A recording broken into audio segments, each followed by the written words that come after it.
Hi dear students, अब हम लोग स्टार्ट करने जा रहे हैं अपना next topic composition of functions. ठीक है, क्या स्टार्ट करने जा रहे हैं हम लोग? Composition of functions. इसके बाद नेक्स्ट टॉपिक हमारा रहेगा इनवर्टिबल फंक्शंस। तो हमारा चैप्टर 1 कंप्लीट हो जाएगा कंपोजिशन ऑफ फंक्शंस में।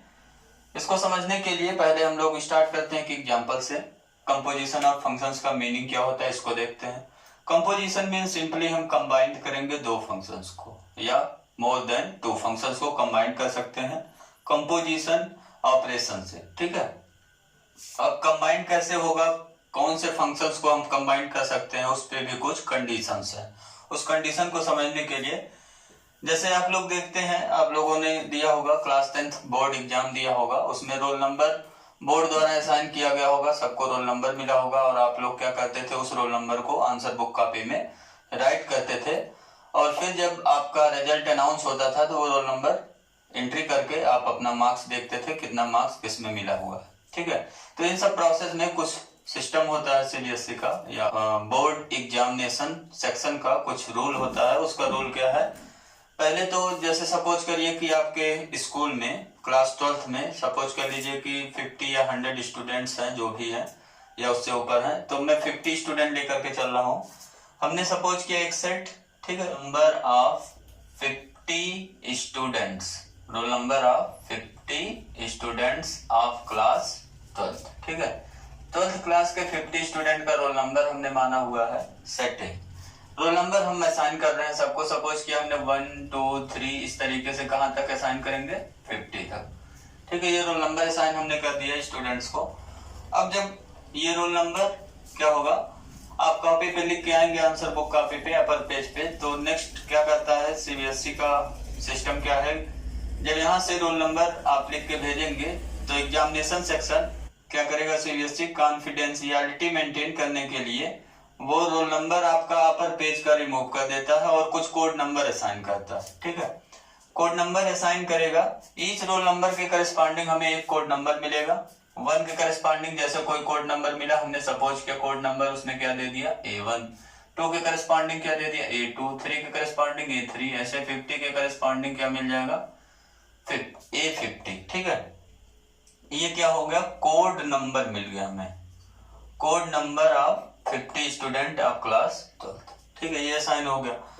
अब जब कोड नंबर कॉपी पे हो गया तो अब एग्जामिनर अपॉइंट होते हैं कॉपियां चेक करने के लिए, वो क्या करेंगे, अब उन्हें पता नहीं कि कौन से रोल नंबर की कॉपी वो चेक कर रहे हैं, तो वो क्या करेंगे, सिंपली कॉपी चेक करते हुए जाएंगे अपना और मार्क्स, जैसे पहला कॉपी उन्होंने चेक किया जिसका कोड नंबर क्या है A1, तो उस पे कुछ मार्क्स मिला, उसको कॉपी के ऊपर वो चढ़ा देंगे। इसमें मार्क्स हमें सपोज किया कि M1 मिला और A2 कोड नंबर वाले कॉपी पे मार्क्स क्या मिल गया, M2। ऐसे यहाँ M3, ऐसे लास्ट में क्या होगा, M50।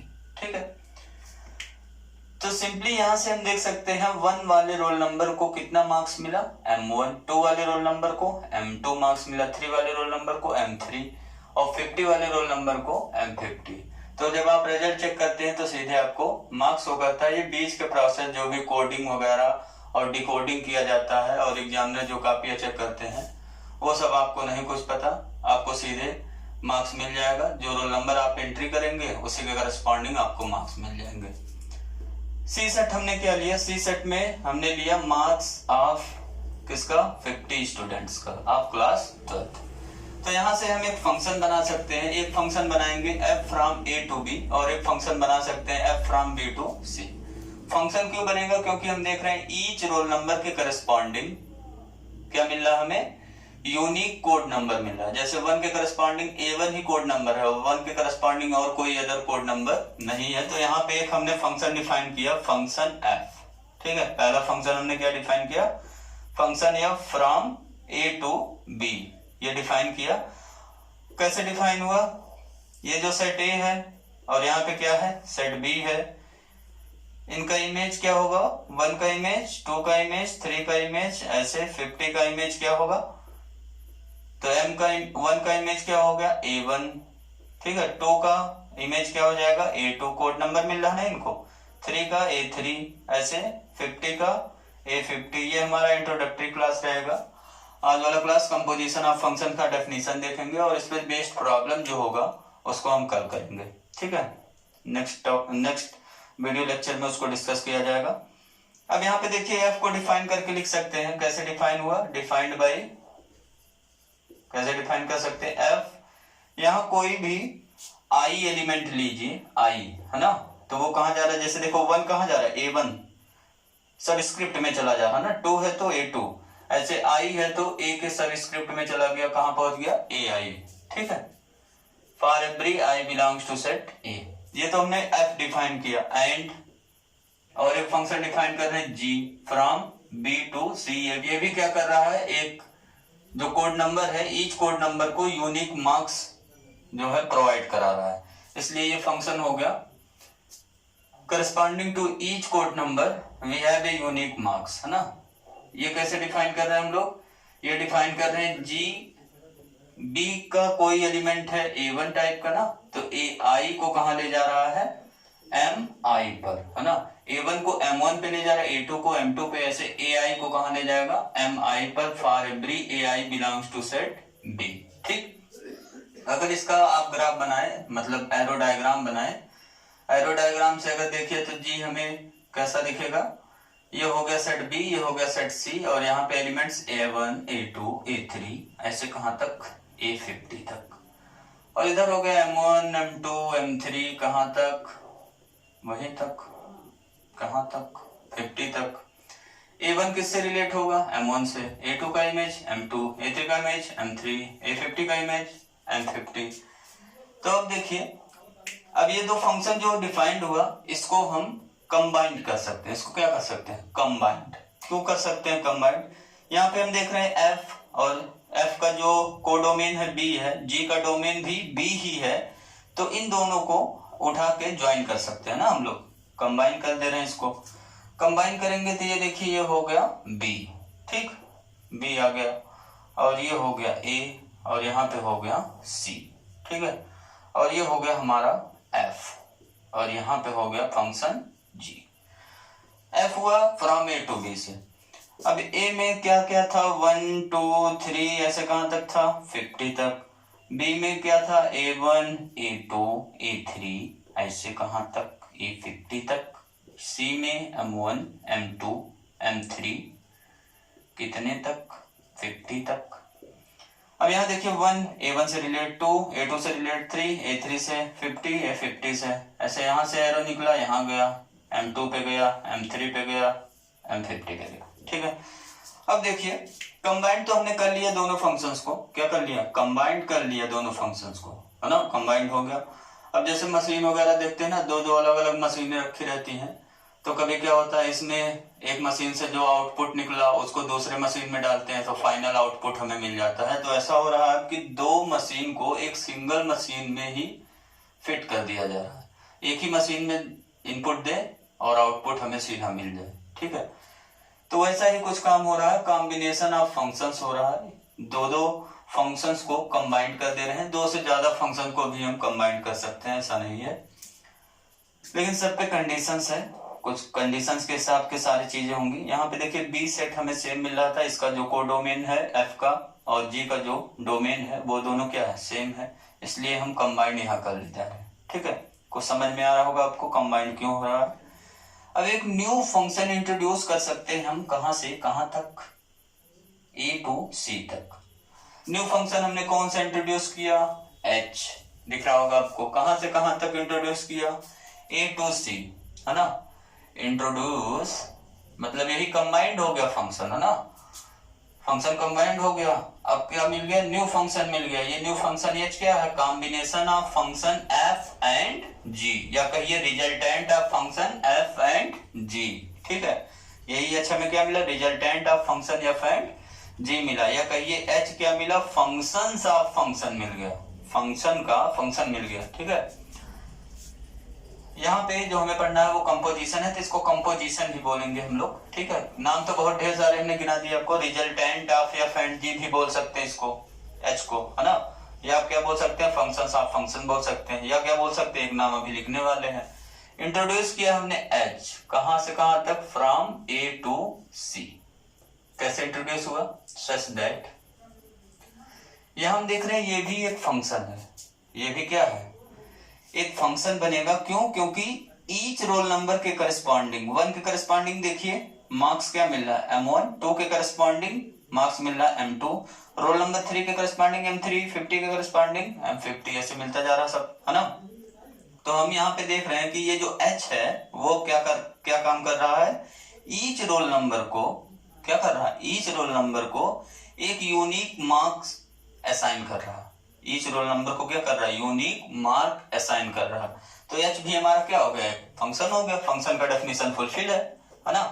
इंट्रोड्यूस किया हमने एच सच दैट, कैसे इंट्रोड्यूस किया, एच क्या कर रहा है, यहाँ पे देखिए आई को, यहाँ के आई एलिमेंट्स को कहाँ ले जा रहा है, देखो 1 है तो M1 पे जा रहा है, 2 है तो M2 पे जा रहा है, मीन्स M के सबस्क्रिप्ट पे, ठीक है, M I पे ले जा रहा है इसको। For every I belongs to set E is a, ये क्या है, फंक्शन, ठीक है।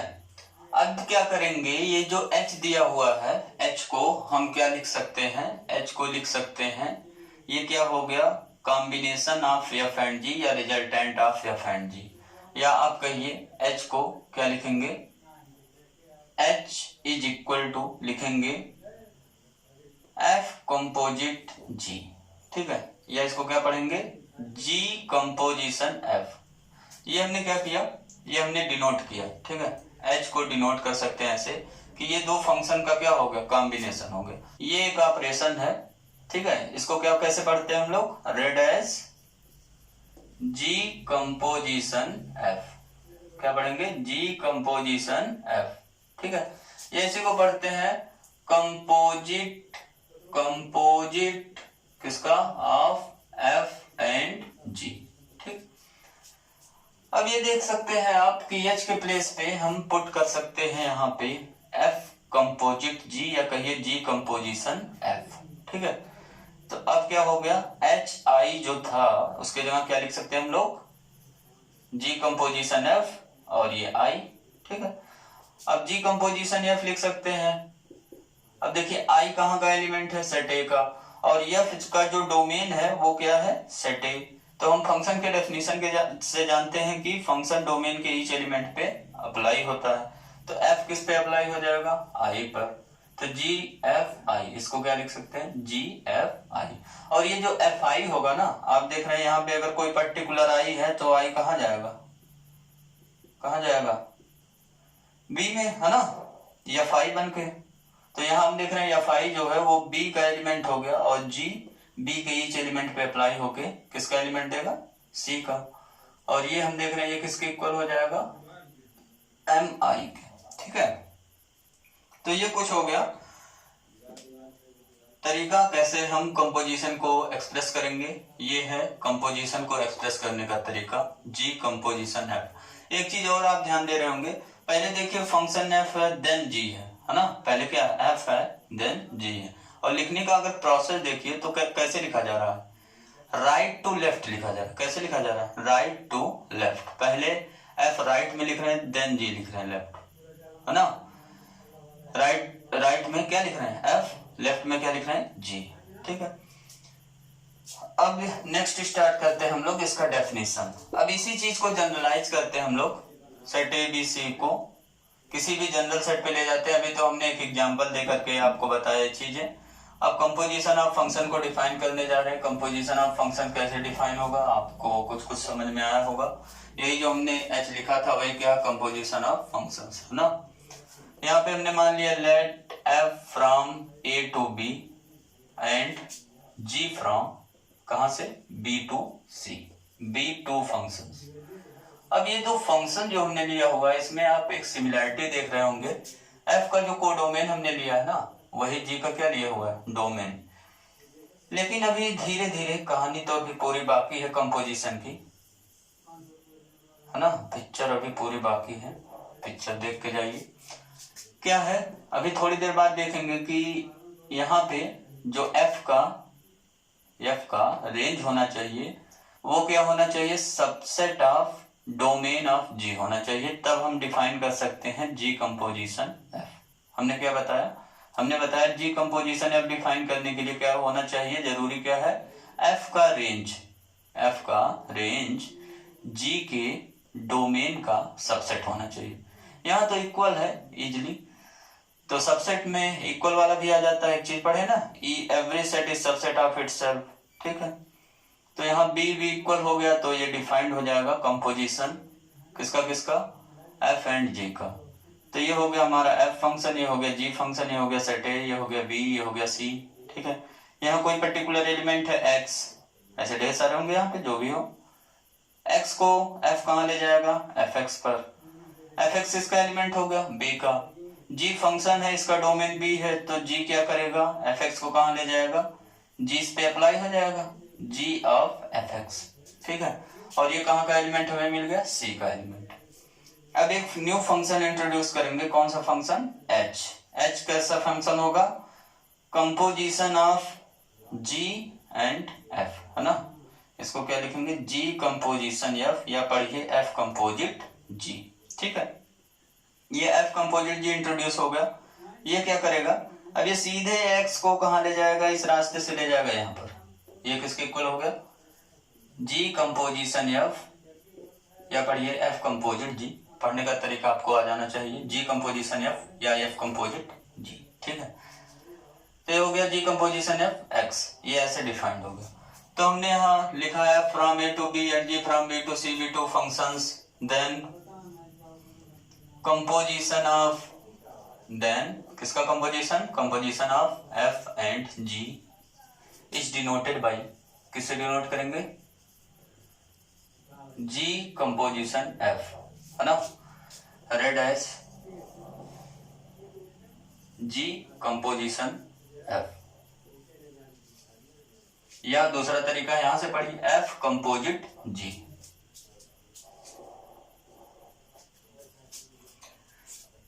इज डिफाइंड एज, इसको डिफाइंड हम कैसे करेंगे, यही डेफिनेशन हो गया, यही है ना, कैसे डिफाइन करेंगे,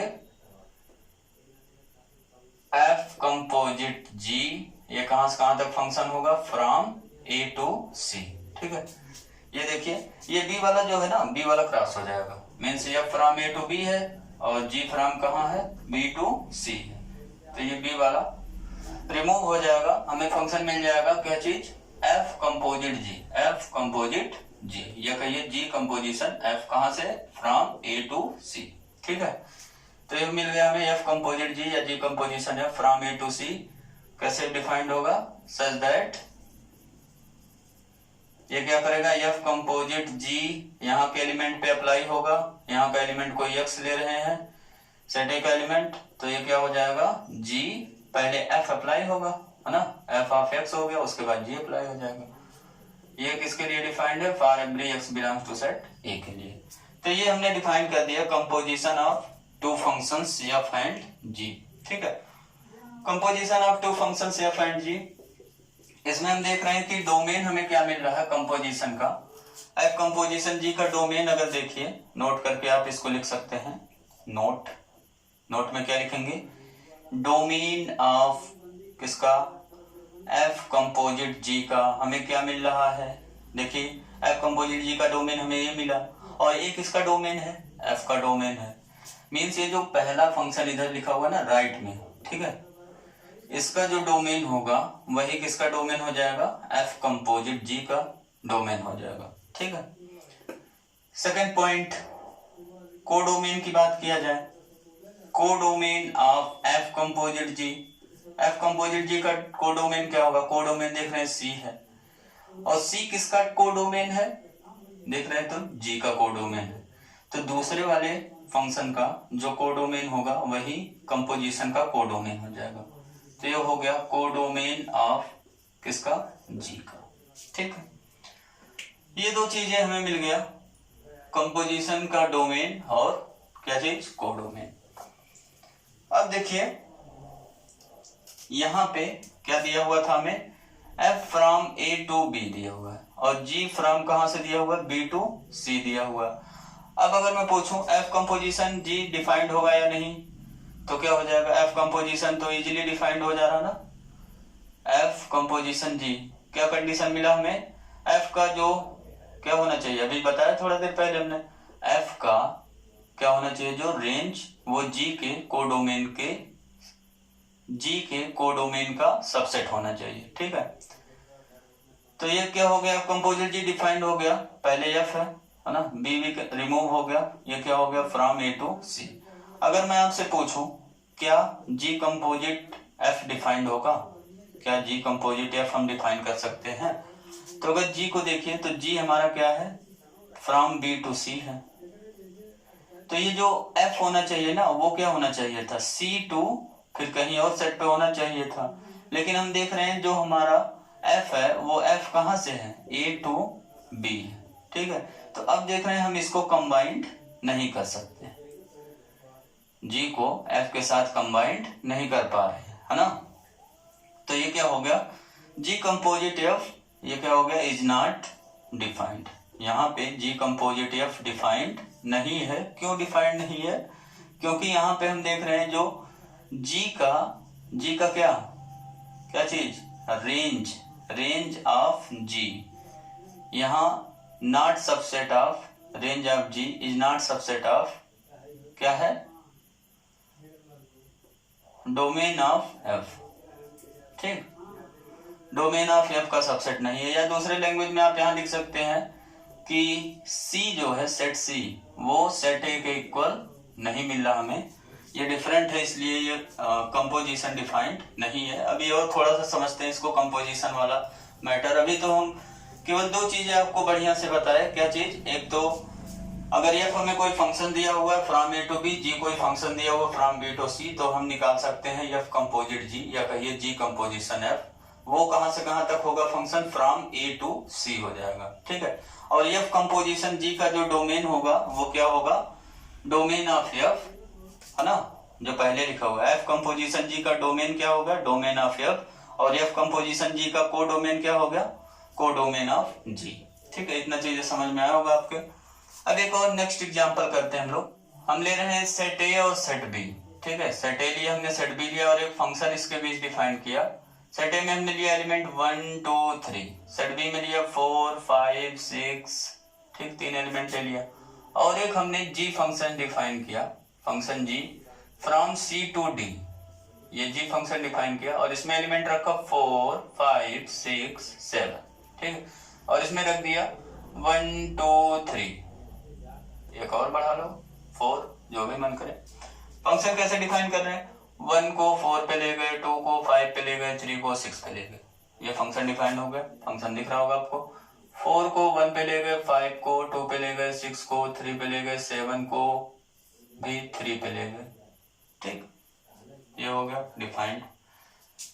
तो यहाँ पे देखिए, अब आपसे पूछा जा रहा है कि क्या इन दोनों फंक्शन को हम कंबाइन कर सकते हैं या नहीं, इन दोनों फंक्शन को कंबाइन कर सकते हैं या नहीं। तो यहाँ देखिए बी है, यहाँ सी है, मीन्स मैं आपसे पूछ रहा हूं एफ कंपोजिट जी निकाल सकते हैं या नहीं, है ना, पहले एफ फिर जी।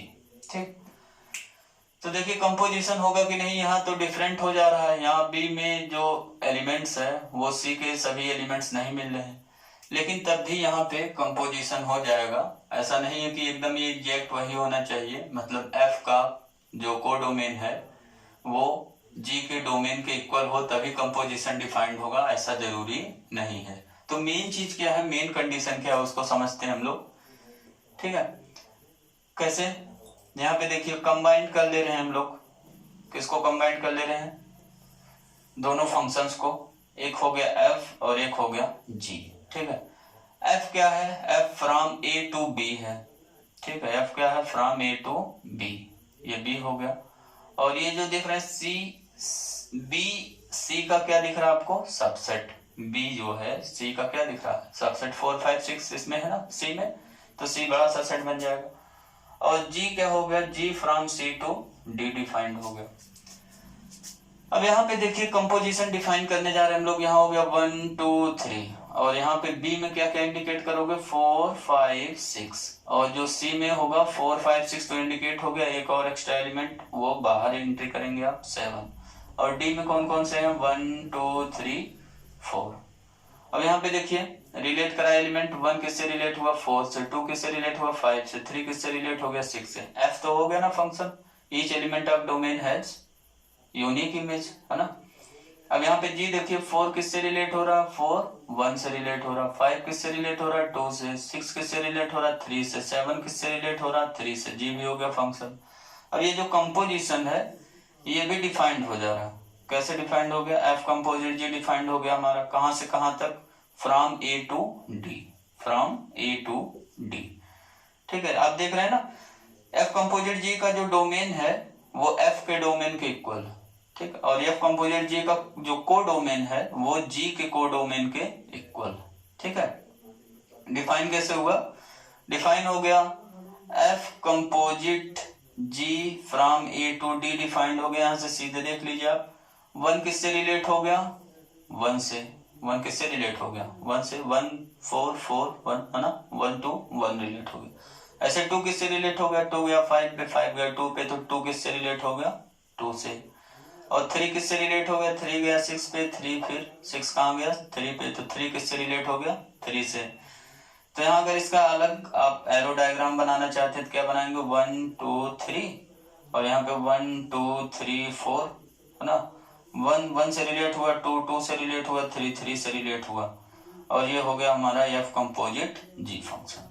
ठीक है, तो यहाँ पे हमने देखा कि कंपोजिशन के लिए क्या जरूरी है, मेन चीज जरूरी है कि जो रेंज ऑफ एफ हो, ये क्या है, रेंज ऑफ एफ। ठीक है, रेंज ऑफ एफ क्या होना चाहिए, subset of domain of g होना चाहिए। क्या होना चाहिए, सबसेट ऑफ डोमेन ऑफ जी। अब इसको नोट में बढ़ाइए, नोट नंबर 3, जहां क्या चीज लिखेंगे हम लोग, एफ कंपोजिट जी या g composition f is defined. ये सबसे मेन कंडीशन है, इसको आपको याद रखना, is defined if and only if. कब डिफाइंड होगा, जब एफ का क्या चीज, range of f is subset of क्या हो जाए, डोमेन ऑफ जी।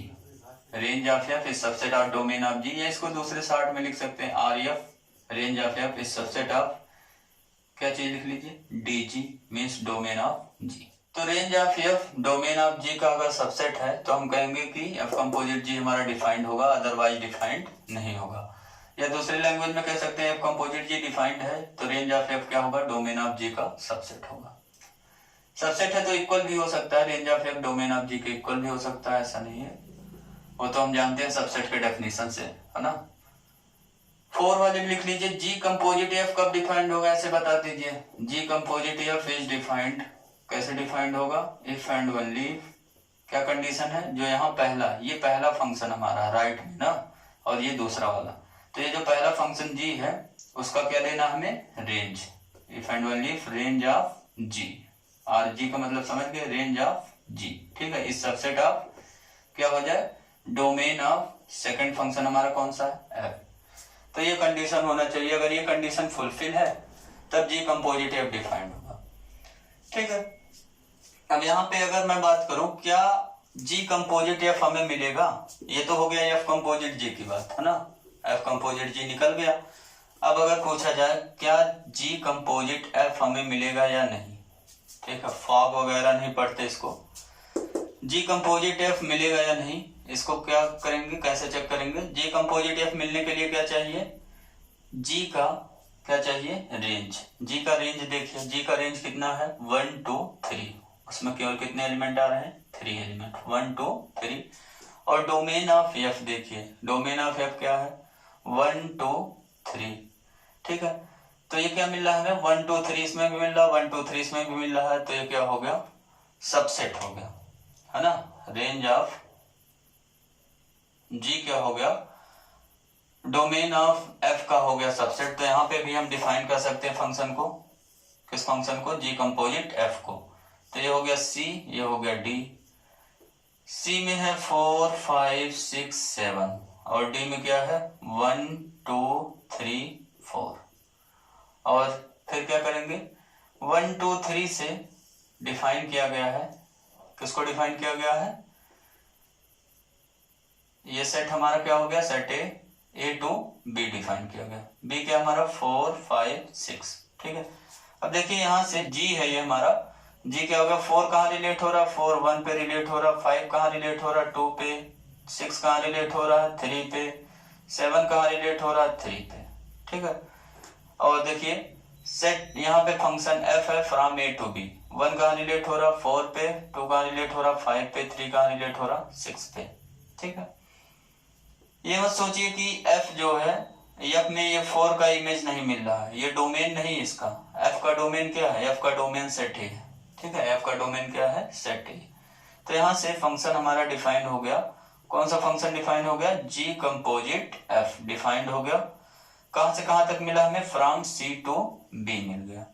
जी का जो डोमेन होगा वह इसका डोमेन होगा। जी का डोमेन देखो क्या है, जी का डोमेन सी है, और एफ का जो को डोमेन होगा वही जी कंपोजिट एफ का क्या हो जाएगा, को डोमेन। ठीक, अब ये कैसे डिफाइंड हो गया, ये इसका एरो डायग्राम अलग बना लीजिए। कैसे मिला हमें जी कंपोजिट एफ, यहाँ देखिए 4 5 6 7। ठीक है, यहाँ क्या हुआ 4 5 6, तो 4 कहाँ गया, 4 गोज टू 4 है ना, 4 1 कहाँ गया 1 4 पे, तो 4 गोज टू 4। और देखो 5 goes to 2 and 2 goes to 5, तो 5 गोज टू 5, 5 5 से रिलेट हो गया। 6 गोज टू 3, 3 गोज टू 6, तो 6 कहाँ चला गया, 6 गोज टू 6। ऐसे 7 7 गोज टू 3, 3 गोज टू 6, तो 7 कहाँ चला गया 6 पे। ठीक, तो ये हो गया हमारा फंक्शन डिफाइन जी कंपोजिट एफ। तो ये सबसे मेन कंडीशन है। मेन कंडीशन क्या है हमारा, एफ कंपोजिट जी डिफाइन कब होगा, एफ कंपोजिट जी कब डिफाइंड होगा, जब range of f is subset of domain of g. G composite f कब डिफाइंड होगा, जब ये जो पहला फंक्शन है जी उसका क्या लेना है, रेंज है ना, पहले फंक्शन का रेंज दूसरे फंक्शन के डोमेन का क्या हो जाए, सबसेट। ठीक है, यही तो है ना कंडीशन, इसको आप माइंड में सेट कर लीजिए। ये 3 है, जैसे 3 है तो इसका क्या होना चाहिए, इसका जो रेंज हो, रेंज है ना, वो दूसरे वाले फंक्शन के डोमेन का क्या होना चाहिए, सबसेट। ठीक है, ये कंडीशन है।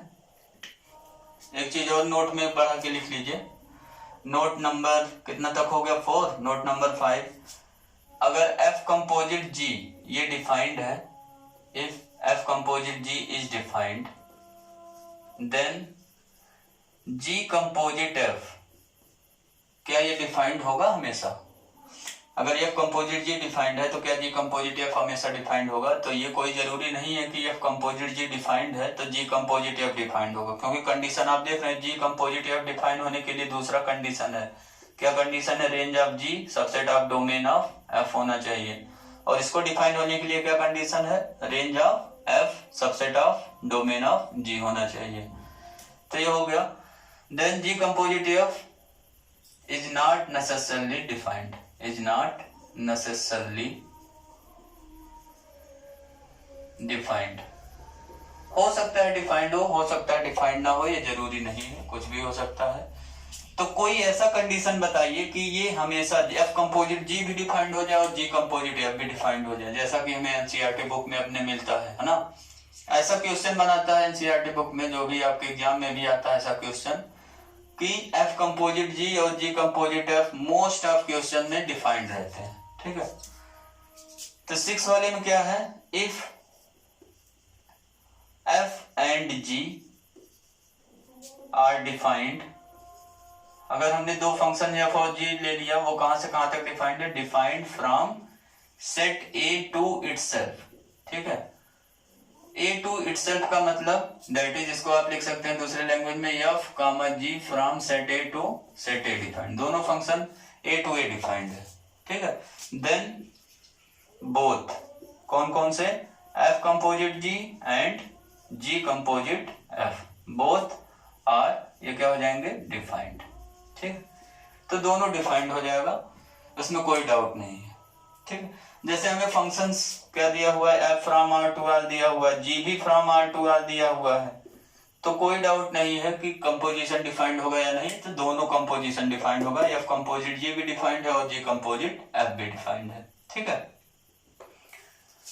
अब कुछ प्रॉब्लम कर लेते हैं इस पे। क्वेश्चन नंबर 1, जैसे हमें कंपोजिशन निकालना, सपोज करिए हमें दिया हुआ function let f from R to R and g from R to R defined by, दो फंक्शंस हमें डिफाइन करके दिया हुआ है। हमें दिया हुआ है f x equal to, suppose करिए साइन एक्स दिया हुआ है for every x belongs to R, and g x हमें दिया हुआ है मॉड ऑफ एक्स। क्या दिया हुआ है? Mod of x for every x belongs to R. हमें निकालना है f composite g and g composite f. ठीक है, ये दो चीजें हमें निकालना है। कंपोजिशन दोनों का क्या होगा, तो इसका आंसर कैसे करेंगे? इसका आंसर करने के लिए पहले निकालते हैं F composite g. F composite जी डिफाइंड होगा या नहीं, तो आप देख रहे हैं फ्रॉम आर टू आर दोनों फंक्शन दिया हुआ है, तो आपको सोचना ही नहीं है, दोनों चीजें क्या होंगे? डिफाइंड। एफ कंपोजिट जी भी निकल जाएगा और जी कंपोजिट एफ भी निकल जाएगा। एफ कंपोजिट जी निकालते हैं हम लोग। यहाँ पे जो भी दिया हुआ फंक्शन उसको लिख लीजिए पहले। F from R to R दिया हुआ है, एफ एक्स इक्वल टू क्या दिया हुआ है? Sine x for every x belongs to R. And एक चीज क्या दिया हुआ है? G from R to R दिया हुआ है, g x equal to mod of x for every x belongs to R. Then ये हमें दिया हुआ सिंस लिख लीजिए। देन अब मैं क्या निकालना? पहला एफ कंपोजिट जी या जी कंपोजिशन एफ। ये क्या होगा? इसका डोमेन क्या हो जाएगा बताइए?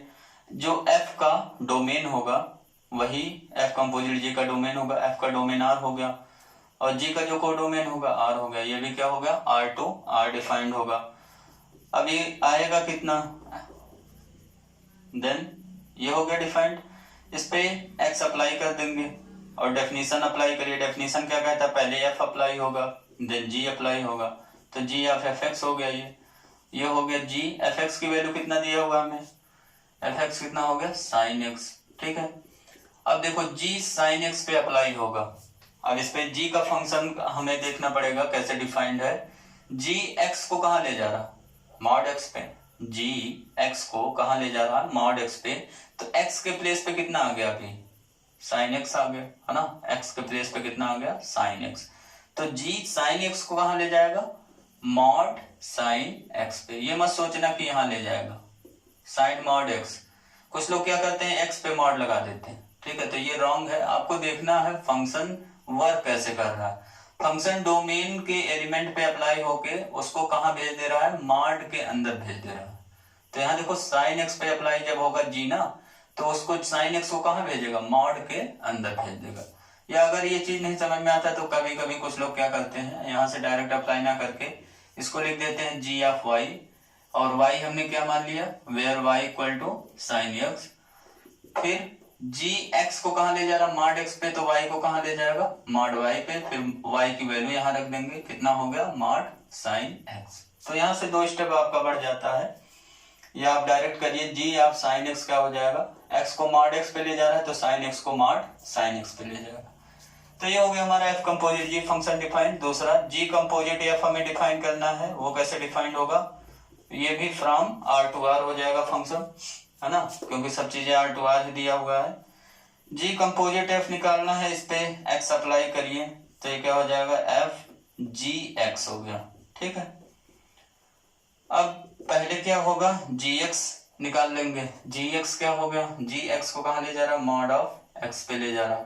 अब देखिए एफ और ये हो गया इसका डोमेन। ये क्या हो गया? इसका डोमेन का एलिमेंट। एफ एक्स को कहाँ ले जा रहा? साइन एक्स पे। तो मॉड एक्स को कहाँ ले जाएगा? साइन। ये देखो एक्स कहाँ जाके सेट हो रहा? साइन एंगल में। तो मॉड एक्स कहाँ जाके सेट होगा? साइन मॉड एक्स एंगल में जाके ना।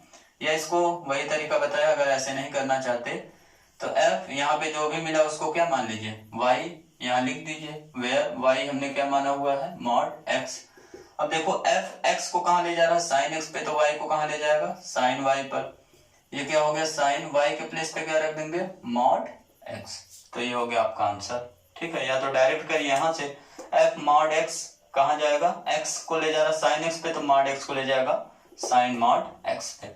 यहां से एक चीज आपको क्लियर दिख रहा होगा कि ये जो एफ कंपोजिट जी मिला, एफ कंपोजिट जी ये मॉड साइन एक्स है, और ये क्या है? जी कंपोजिट एफ हमें कितना मिला? Sine mod x. क्या ये दोनों चीजें इक्वल हैं? क्या ये दोनों चीजें इक्वल हैं? तो ये दोनों चीजें इक्वल नहीं है। तो यहां से ये मिल गया कि composition of function is not commutative. क्या मिल गया हमें? Composition of function is not commutative. Note में बढ़ाइए एक और नोट, 1000 2000 वाली जो भी है। तो क्या मिल गया हमें? लिख लीजिए composition of function, composition of functions are not commutative.